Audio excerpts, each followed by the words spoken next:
Big news! Wayfair's end-of-season sale is here. It's Wayfair's Labor Day clearance. Right now, you can score up to 70% off everything home at Wayfair. Plus, amazing doorbuster deals and 24-hour surprise flash deals on home finds in every style. This is your last chance to score end-of-season savings, and it's happening now. Did we mention fast shipping on everything? Don't wait. Head to Wayfair.com today to score up to 70% off now through September 2nd. Wayfair, every style, every home. Something Was Wrong is intended for mature audiences and discusses upsetting topics. Season 24 survivors discuss violence that they endured as children, which may be triggering for some listeners. As always, please consume with care. For a full content warning, sources, and resources for each episode, please visit the episode notes. Opinions shared by the guests of the show are their own and do not necessarily represent the views of Broken Cycle Media. All persons are considered innocent until proven guilty in a court of law. Responses to allegations from individual institutions are included within the season. Something Was Wrong, and any linked materials should not be misconstrued as a substitution for legal or medical advice. After Kat left Copper Canyon Academy in 2006, they attended Aldrin Academy, a private therapeutic boarding school in Siler City, North Carolina. Aldrin markets itself as a trauma-informed college preparatory program that combined academic instruction with behavioral therapy for young women struggling with emotional and psychological challenges. Founded in 2001, the school was initially operated by Three Springs Incorporated, which also operated other youth behavioral facilities in Alabama, Georgia, and North Carolina. In 2009, Three Springs, Inc. was acquired by Sequel Youth and Family Services. Aldrin Academy remained operational for nearly 2 decades before it was closed February 2021. Sequel Youth and Family Services stated that the decision to close Aldrin Academy was due to declining enrollment and shifting demand. But the closure came amid broader scrutiny of Sequel's network of youth programs following numerous reports of abuse across multiple facilities. At one point, Sequel Youth and Family Services had over 40 facilities in 21 states. By February 2021, Sequel closed a dozen facilities. In 2024, 2 former students filed a federal lawsuit against Sequel Youth and Family Services representing abuse survivors from programs including Aldrin Academy in North Carolina and other facilities in Alabama. In the complaint, a former Aldrin resident detailed how Aldrin's community service requirement extended far beyond light chores involving strenuous on-campus labor, such as moving heavy boulders for 12-hour days, maintaining multiple buildings, and cleaning campus grounds, effectively using students as unpaid staff. Allegations also included physical abuse by staff, including tackling, hitting, or restraining students, and punitive disciplinary measures like refusal of class credits, forced isolation, removal of privileges, and deprivation of meals for non-compliance. The lawsuit also characterizes these practices as cutting costs through coercive labor. At a broader organizational level, Sequel Youth and Family Services has been named in numerous state and federal investigations, lawsuits, and high-profile media investigative reports. According to APM reports, Sequel underwent multiple closures of facilities, including Aldrin in February 2021, citing declining enrollment and reputational concerns after widespread allegations of abuse. Investigations revealed frequent improper use of physical restraints, seclusion, and understaffing, as well as cases of sexual misconduct, neglect, and even death, such as the tragic restraint-related death of a resident at Lakeside Academy in Michigan in 2020. After many travesties, several states, including Washington, California, Oregon, and Minnesota, stopped sending children to Sequel-owned facilities. However, some sequel facilities continued operations under new ownership. According to American Public Media, quote, most of the former sequel treatment centers that remain open are now controlled by Vivint Behavioral Healthcare, which was founded in 2021 by one of three people who founded Sequel in 1999, end quote. I'm Tiffany Reese, and this is Something Was Wrong.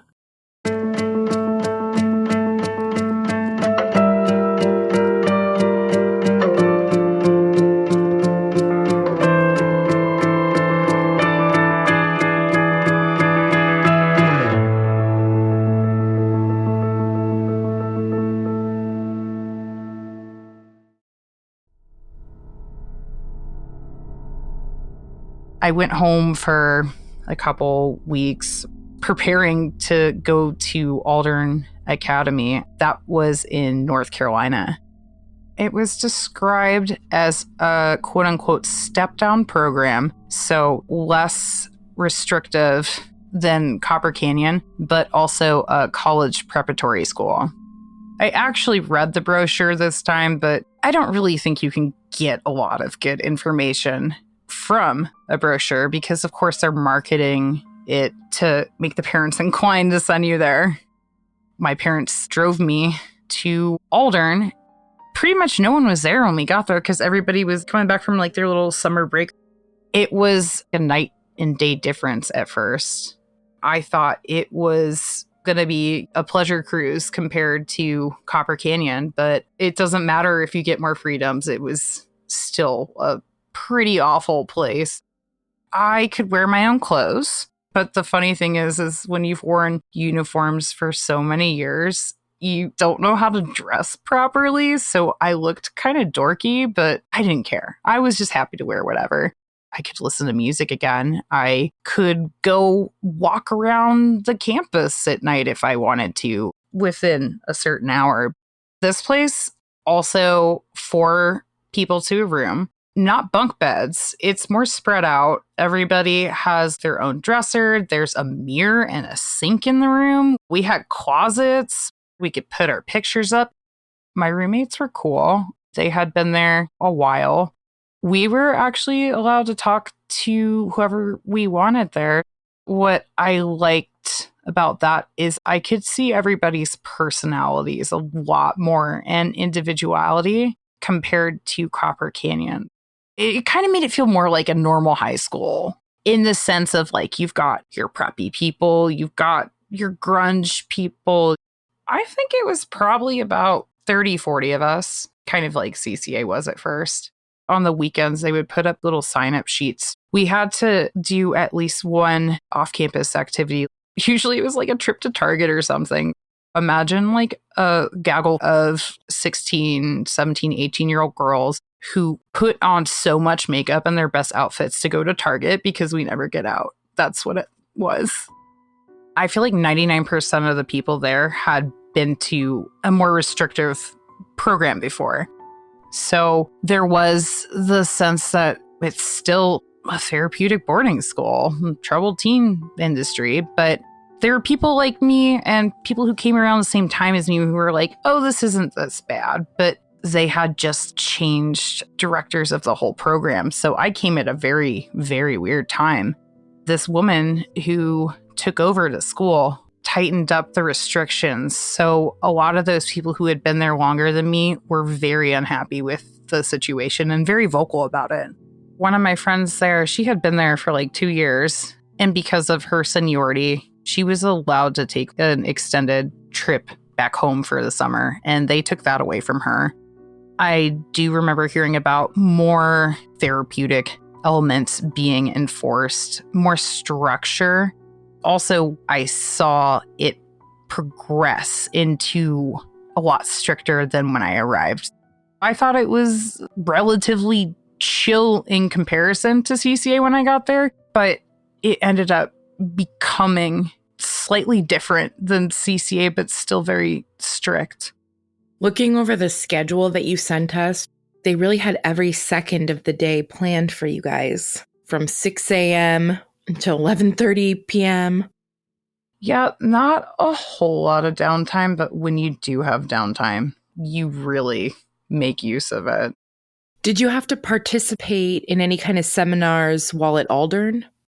No seminars, but we did have the group therapy. It was different than CCA's group therapy. It had teachers and dorm staff members and the therapists. They had a lot more attack therapy there. I'm thinking of a specific instance that happened to me. At Aldern, the second level, you were allowed to have internet access. They had a little, kind of like a gazebo-shaped building that had internet, and it was Ethernet. They'd turn it on for 30 minutes a day. It's connected to their server. I had found that on their internet network, our dorm staff members had been writing their observations and treatment notes for everybody and putting it on a folder on a public network that anybody could access it, which was a HIPAA violation. So I was showing the girls in the internet cafe, I'm like, oh my God, what are we going to do? We could sue these people. But it ended up instead transpiring into a therapy session one day where I was a topic of conversation. One of the girls ratted on me. It's not my fault that I stumbled across this, but they then accused me of hacking their network instead of the staff members taking responsibility. They're encouraging these girls to yell and scream at me. I remember digging my fingernails into my skin, feeling so small. I was so upset and I was just seeing red. And I ended up breaking down. I couldn't handle that. After that incident, I told them I needed to go to the psych ward. And they took me. I was there for a whole week. And it felt like a vacation. It was amazing. But nothing was the same after that.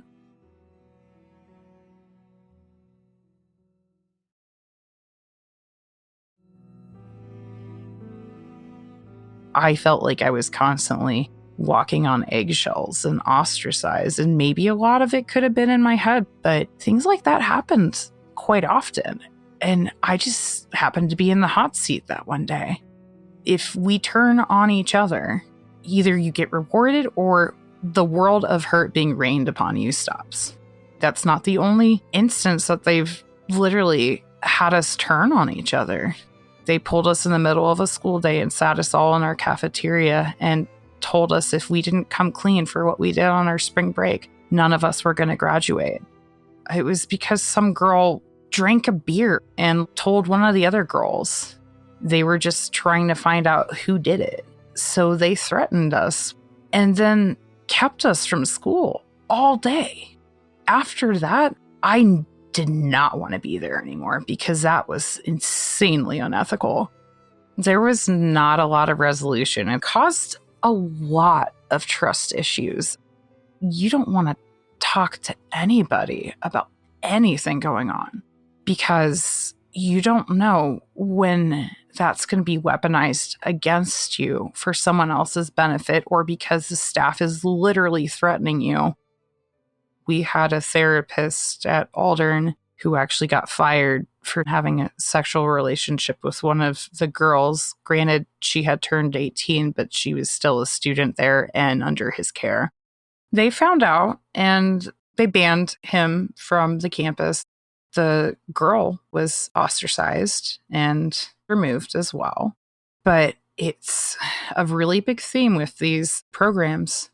I don't care if that girl was 18. Yeah, she is old enough to legally make her own decisions, but it is so unethical and predatory, but they turn it on the girl. And he was a therapist that I thought I could trust.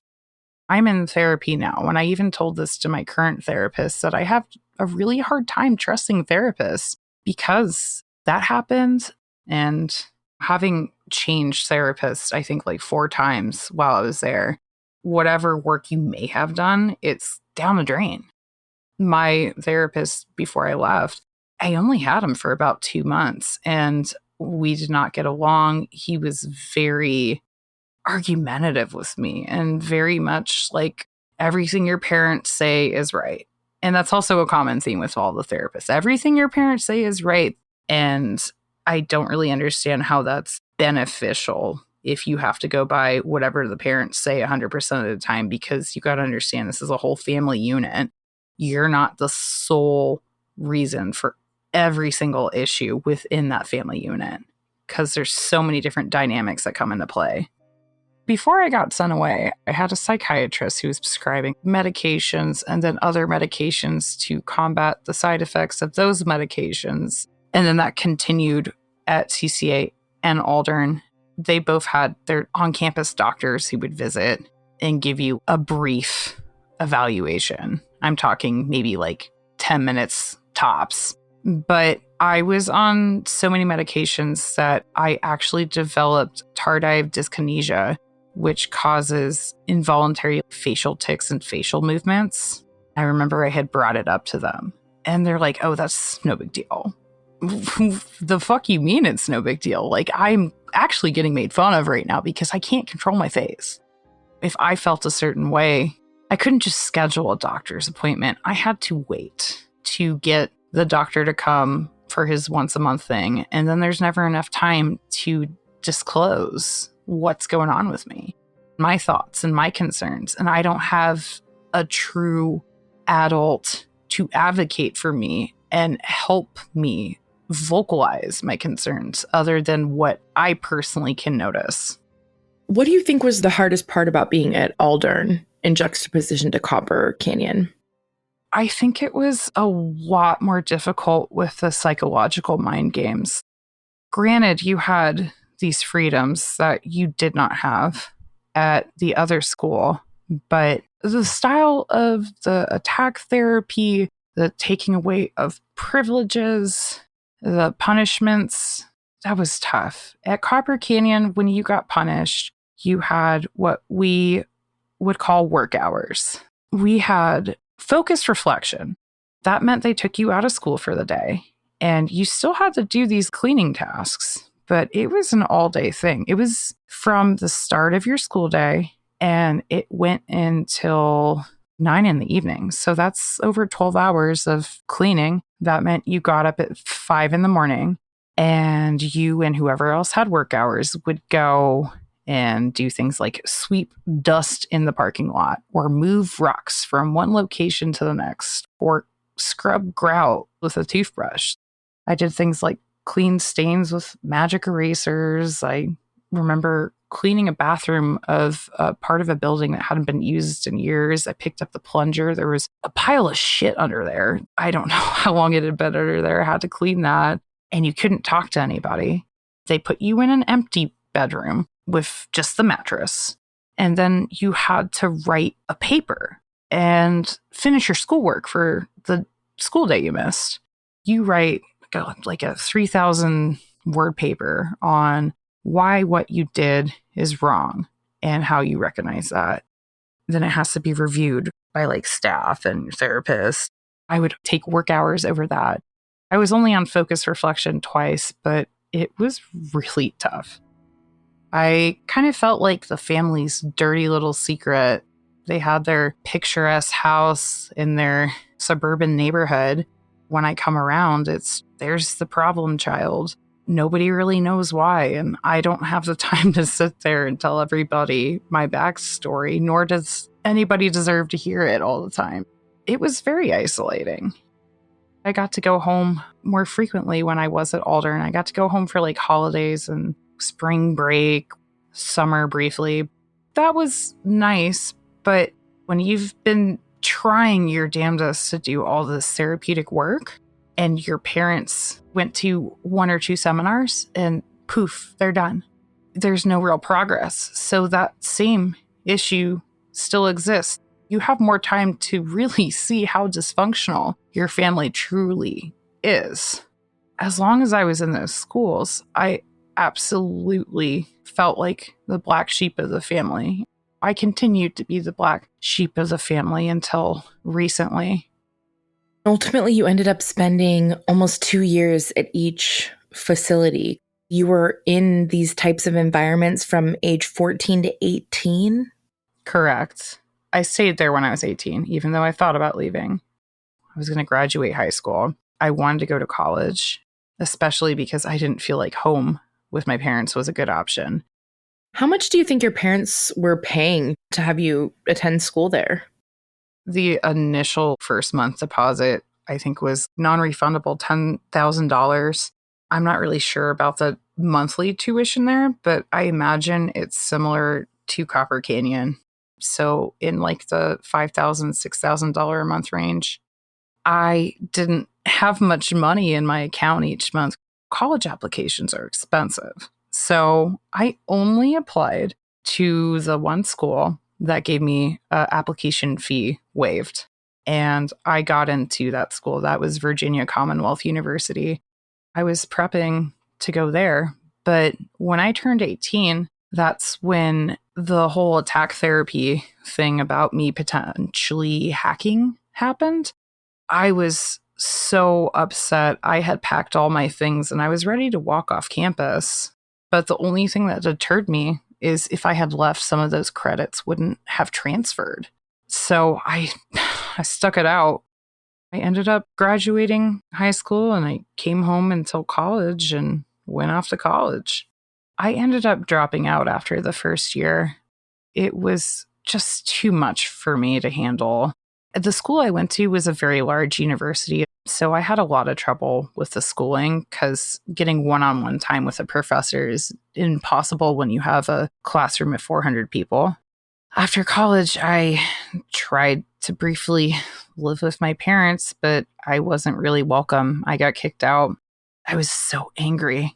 And to a certain degree, I don't blame them. And I'm sure they were scared of how I was going to behave or conduct myself. But they kind of created a monster in that aspect. When I got out of the program, it was really hard having a relationship with my mother. I had a boyfriend at the time, and I know my mom wasn't too fond of him. I had so much anger and resentment build up because I had gone from 4 years of these programs straight to college, and I failed miserably. It's another culture shock. I was not prepared to go from someone dictating your day-to-day life and every move to having complete independence. All I wanted to do was feel freedom for once. Unfortunately, that did lead to some bad decisions on my end. I did get involved in drugs and drinking, and I unfortunately experienced sexual assault again. I saw that my mother was weaponizing it against me. And I felt so frustrated because I didn't know where to begin to tell her, hey, I am so screwed up from 4 years of not having my own voice and not having nurturing care from the people I need it from most. It was really hard.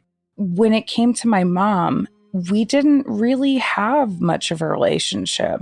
It was constantly trying to bend over backward to please her in some way while she still told her friends or anyone who would listen about how I was upsetting her in whichever way.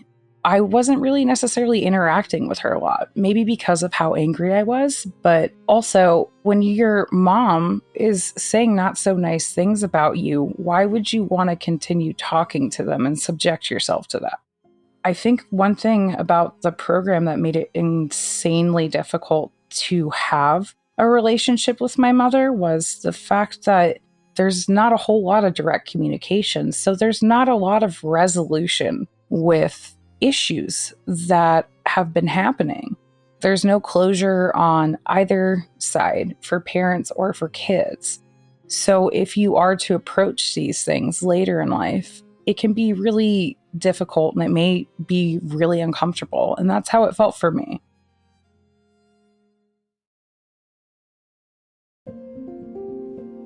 From age 19 to 20, I was between homelessness and couch surfing. Then I joined the military because I was like, I need some structure and I need a roof over my head. I did a couple years of that, and it was very traumatic. It was difficult in the sense that was familiar to me with the psychological mind games and the sleep deprivation. I was really depressed when I was in basic training. Granted, I was also going through a divorce at the time, so it was a lot of shit at once. But at the same time, it's like, I've done this before. This is really familiar. I got out of the military. I was stationed in Germany, so I came back to the States.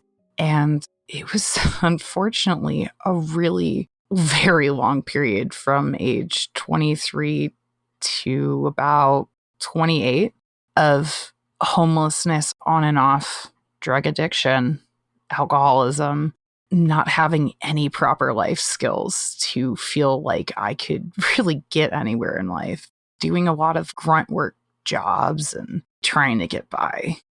There were times that I did sex work because it was a way to pay the bills. I learned how to disassociate really well, but it hurt having to put myself through that and not having my parents I could lean on. I moved to Chicago in 2017 on a whim, but with a plan in mind. Living in this city has been the best thing that has happened to me. I've been almost 9 years clean from heroin.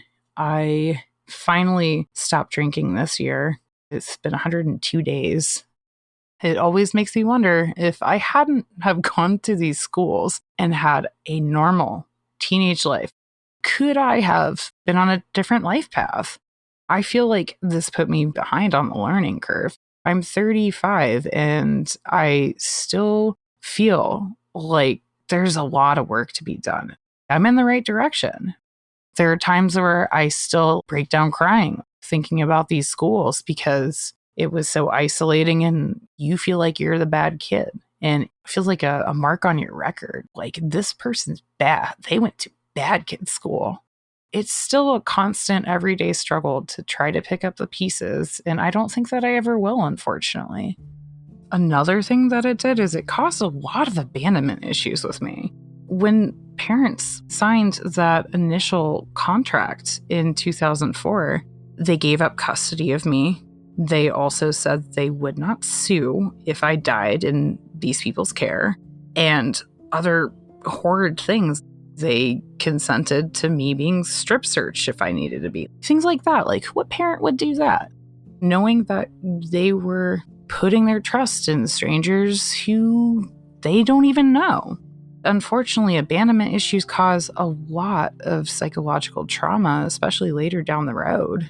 I came out having much more complex and adult issues that, as someone who's almost 40, I'm having to navigate, and I feel like a child doing it because I'm working through issues that were forced upon me during my childhood and my developmental years.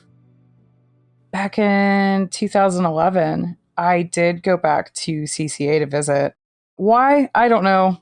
I was 21. I had just graduated basic training from the Army. Maybe it was also to go back and be like, fuck you, look how good I'm doing. You guys said I couldn't, and here I am. Either way, I did go back, and I didn't really have anywhere to stay. All of a sudden, I'm just stranded in Arizona. I'm not going to name names here, but there was a staff member. He said that I could feel free to stay with him and his wife at his house. I was like, sure, I'll take you up on the offer. So went to their little cabin in the middle of Arizona. I remember we all watched a horror movie together, and then he's feeding me alcohol, lots of whiskey. At some point, his wife goes to bed, and it's just me and him watching this horror movie. I think it was I Spit on Your Grave, which has got a pretty violent rape scene, which was a little triggering at the time. Really weird choice of a movie. But he ended up getting really close to me, and I was pretty inebriated at this point. Like, I in no way, shape, or form could safely drive away if I wanted to. He's definitely putting his hand on my thigh and getting close to me. That's when I'm like, I have to go to the bathroom, and I just locked myself in the bathroom for the rest of the night. Did not come out. And then in the morning just acted like everything was okay when I went to go visit the campus. But I think a part of me also was trying to convince myself that it didn't happen. And you're like, oh yeah, you were just drunk, Kat. Maybe you're remembering this wrong. But based on how uncomfortable I felt the next day, I know I didn't remember that incorrectly.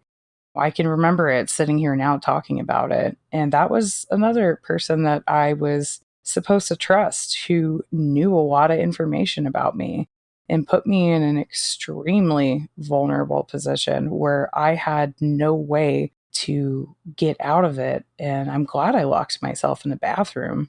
But imagine if that opportunity weren't available. What would I have done? Did you feel like that reopened a wound after that visit? It really did. And it really made me regret going out there too. I don't know what I was expecting, but certainly not that. When you trust somebody and they know everything about you and everything that you went through, and they knew about me being raped when I was 14, that absolutely hurt. And I have since told a couple of people about it, but it was really, really hard to tell other people about it because I was afraid of what they would think because it was someone who was well regarded. Once I did say something, a couple people noticed he's always liking my pictures on Facebook where my cleavage is out or something like that. Put two and two together. There's power dynamics at play here, several. The fact that you were a former student, the fact that he knew all of this personal information about your history. It definitely sounds like grooming behavior. It absolutely is. I'm not a unique story. It just seems like they wait for you to turn of age, and all of a sudden, they prey on you because of your vulnerabilities. It almost feels a little more dirty knowing that they played you in that way for years. Some of the survivors that were sexually assaulted by staff while in program often have reported being told that if they didn't comply or if they told anyone that they would be harmed or that no one was going to believe them. Who's going to believe you? Me, a staff member, or you, a troubled teen? Exactly. And the whole who's going to believe you because of the troubled teen thing. Unfortunately, that's such a big thing with these documentaries and things coming out. Even the comments, it perpetuates that, where it's like, well, who's going to believe these girls? They're lying. They're troubled teens. How hurtful is that? You're trying to really invalidate us. And just because we went to these schools does not make us troublemakers or problems or liars. It doesn't invalidate our experiences. It's hard enough for me to talk about these things. Why would I subject myself to that? What would I gain out of that? It's terrible. I had a staff member from Aldern who reached out to me when I was in college. I was 18 at the time, and he would message me some pretty suggestive and flirty things about how I looked and sex and things of that nature. It made me wildly uncomfortable. It's something you don't want to hear when it's a trusted individual. You thought they were maybe one of the good ones, but it turns out they aren't. And it absolutely shatters your trust because here's somebody when you're in a really vulnerable state, you think that you can trust them with stuff. And especially a male figure, it's hard to do that.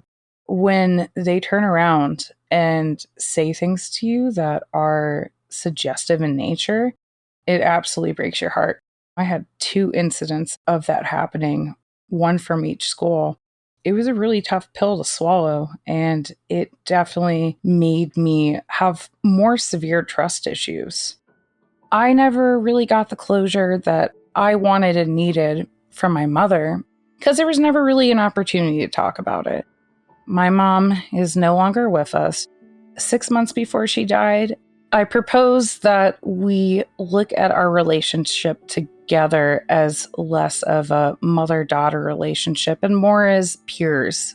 It was nice because she jumped on that, and it was kind of like having a mom again, but not in the same regard that I would have hoped. It didn't feel like it should, but I was grateful to be talking to her. Even with her gone, there's still a lot of unresolved feelings and anger that I feel toward her, and I don't think that's ever going to go away.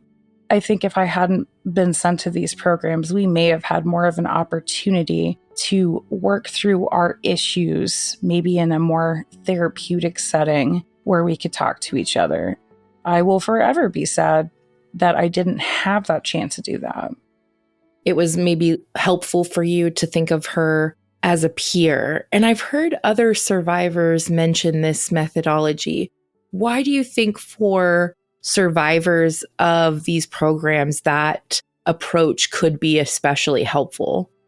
It could be helpful in the sense that maybe your parent is potentially looking at their own life and being mother, father to a survivor. Maybe they're looking at themselves as being a failure in that aspect because either they sent you away or they view you in a certain way because of that. And if you eliminate the position and title of mother, father, whatever, I think it takes away a lot of pressure that they may feel. It just made it so much easier. It was like, okay, we can talk to each other and we can be open and honest about things. And that is exactly what happened. It wasn't quite what I wanted, but to be able to talk to somebody and have that tension taken away, it makes life so much easier.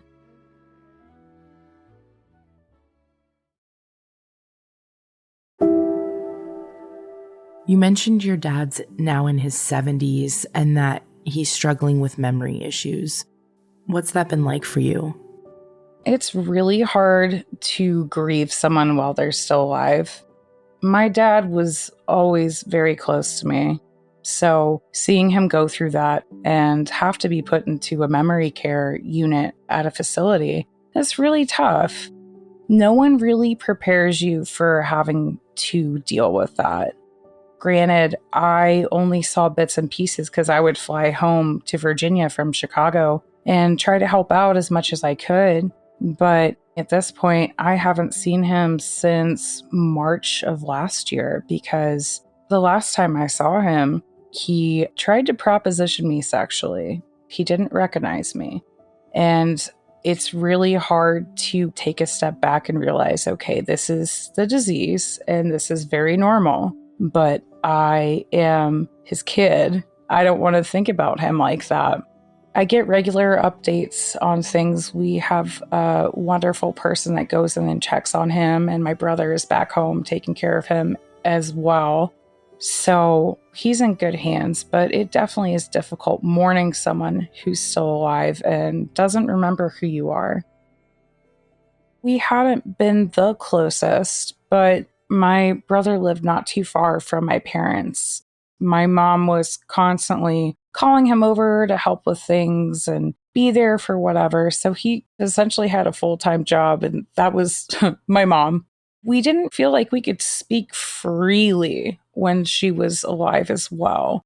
But since my mom has died, we've actually become a lot closer, going over things and how we felt in certain events over the years. He's been one to actually discuss the aspect of me getting sent away. He said that he absolutely protested to my parents that that was a terrible idea. When he came to visit me at CCA, he was really weirded out. He said it was a very strange situation. He actually visited me for Thanksgiving of last year, and I made him watch the program. He said, "Oh my goodness, I did not realize it was this bad." And how could he? I'm really grateful for him. Living so far away, it hasn't really posed much of an issue. We are definitely sure to check in on each other every now and then. We're essentially all each other has left since my mom is dead and dad is a little too far gone. So it does bring me some comfort to have that relationship with him. It kind of opened my eyes to realizing that I wasn't the only one who went through a lot with my mom. He did as well. It was just a whole different ballgame. Being able to talk openly and freely now, it allows for the chance for healing. That's all I hope to continue to do with him, because I love him so much, and I am so happy to finally have a better relationship with him that I don't think either of us felt comfortable having before. You mentioned part of the reason that you were happy that you were participating in the podcast and sharing your story was so that you could share it with your partner. How do you feel like being in these types of programs can affect survivors in intimate relationships? Unfortunately, going through these things can cause you to have a lot of PTSD and a lot of trauma responses. Sometimes navigating those, especially in a relationship, can be really hard. I think the more that they understand what you went through, the more that they can be like, well, this makes sense and this makes this easier to deal with next time. I do try my best to recognize in times where maybe I'm freaking out over shit for no reason, or something's bothering me, or times where I'm reminded of my time sent away. He's been nothing but supportive, and he tries his best to understand, especially as someone who didn't go through that. His childhood was a lot different than mine. But the more he learns about these places, the more he really gets to dig deep into the dynamic between myself and him and helping navigate my family. After my mom died, he was there not only for me, but my family. Understanding and having a good idea of what's going on has been really helpful. Even when we were going through the paperwork and stuff to prepare for this podcast, he was really helpful and really validating and helping me truly realize, hey, like, you didn't really need to go through all this. I love that about him. What would you say to the people who run these programs? First of all, I'd like to say shame on you to each and every one of them, because I don't know how anybody who works for these programs can truly sleep at night, because they are both directly and indirectly affecting my life, even years later. Some of these people have children as well, and I want them to really evaluate if they would even be comfortable with their kids being in places like this. And I already know the answer. It would be no. But it's really hurtful to know that these people were okay with a huge money grab situation from our parents and then mistreatment of us, and not really thinking about the long-term consequences of underdeveloped brains going through such traumatic times. People who ran the programs, fuck you, I'm still here and I'm doing great. What do you want survivors who are listening to this to know and remember in their own healing journeys? I definitely want them to remember that it's okay not to be okay. We've all been through so much, and it's really hard for an average person who hasn't been through these schools to understand or comprehend. And I also want them to know that it's okay to have moments where you do feel defined by your trauma, but do not let it rule you. I know it's easier said than done. It definitely still impacts my day-to-day life, but I've made a really good effort in taking the negative experiences that I've had and letting it help me grow as a person. I definitely am a really strong and resilient person. I know a lot of survivors are. And unfortunately, we've lost so many of them too. I additionally need them to know that there is such a huge network of support. I've experienced it firsthand with talking to people I went to school with and people listening to me when we're going through tough times. We all know how hard it is and how hard life can be after going through schools like this. No one is alone, and I want to really drill that fact in. You are not alone. And please reach out if you are ever going through something and you feel like there's no one who's going to listen. I guarantee you there's a bunch of people who have been through this who are going to be there in a heartbeat. I appreciate you being willing to be so real and raw and vulnerable. And I think that a lot of survivors are going to feel extremely validated in the things that you've shared. So thank you. Thank you. You are very welcome, and thank you for having me. It means so much to me.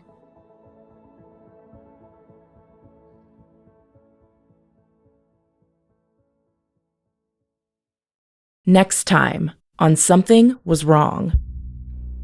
I was feeling lost and completely helpless because you speak up that you don't want to go, you're seen as defiant, and potentially you could be put somewhere worse or for longer. The school part was kind of a joke because I was 18 years old and having to take the same math class as a 14-year-old. Everyone got on the ground, laid on the couches, cuddling, giving massages, but it would be staff and students cuddling in piles on the floor. If you don't participate, you stand out or you get in trouble. Once I left these programs, trying to assimilate back in the real world, it's constant loneliness.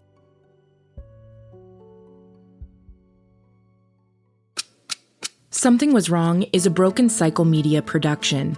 Created and produced by executive producer Tiffany Reese, associate producers Amy B. Chesler and Lily Rowe, with audio editing and music design by Becca High. Thank you to our extended team, Lauren Barkman, our social media marketing manager, Sarah Stewart, our graphic artist, and Marissa and Travis from WME. Thank you endlessly to every survivor who has ever trusted us with their stories. And thank you, each and every listener, for making our show possible with your support and listenership.